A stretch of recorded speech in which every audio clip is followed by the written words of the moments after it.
Në telefonin e Edi Ramës kanë bërritur këto ditë një numër i madh ankesash nga palë të ndryshme në zonat e Tiranës, duke sinjalizuar kështu një luftë të vërtet brenda llojit mes kandidatëve të listës së hapur. Ndërkohë që Erion Braçi është përplasur me zyrtar të Bashkisë së Tiranës, zonat me konfliktin më të madh janë njësia 7 dhe njësia 6 në Kombinat dhe 14 në Kashari Zberisht. Molla e Sherrit ka qenë Blendi Gonxhe, i cili po shkel urtrin e Edi Ramës për të bërë fushat vetëm në zonën që i është caktuar. Gonxhe ka aktivizuar armatën e punonjësve të transportit rrugor, duke i shpërndar në mënyrë kapitale në territor, kryesisht në Zberishtin e Vjetër, Astir dhe Kashar. Siç mësohet, Gonxhe ka patur debate të ashpra me të deleguari në zonë Plaren Drecën, por edhe me të tjerë. Burimet bëjnë me dije se shqetësimet e palëve nuk kanë sjellë ndonjë përgjigje nga ana e kryeministrit, çka ka lënë të kuptohet se e gjithë kjo ka mbështetjen e heshtur të Ramës, i cili i trajton kandidatët me një standard preferencial dhe jo sipas rregullit të përcaktuar. Mësohet se tonet e përplasjes kanë qenë të larta edhe në informacionet që kanë bërritur lart, pasi fushata e Blendi Gonxhes po trajtohet si një nxemje e betejës së madhe për kryebashkiakun e ardhshëm të Tiranës,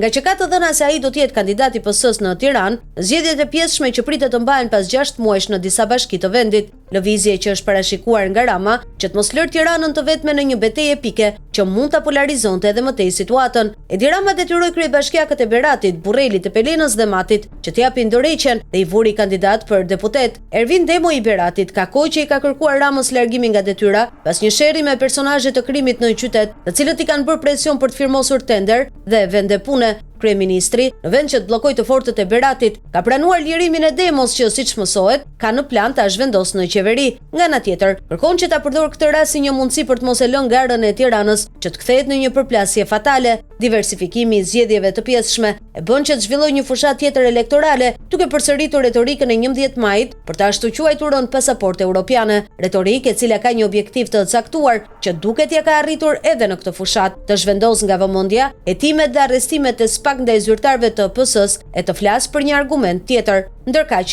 inati që ka plasur brenda kandidatëve të listës së hapur, po mundohet të shuhet nëpërmjet takimeve që Rama zhvillon me personazhet në fushë, duke i bërë të ditur se disa nga deputetët e listës së mbyllur do të largohen, siç ka ndodhur me drejtoreshën e infektivit Najada Çomo për të liruar vendin Pandeli Majkos. Kështu po bën edhe këtë herë, ndërkohë që ka hapur fjalë se fushata e Gonxhes nuk është gjë tjetër veç se një nxemje për betejën e ardhshme për kryebashkiak të kryeqytetit.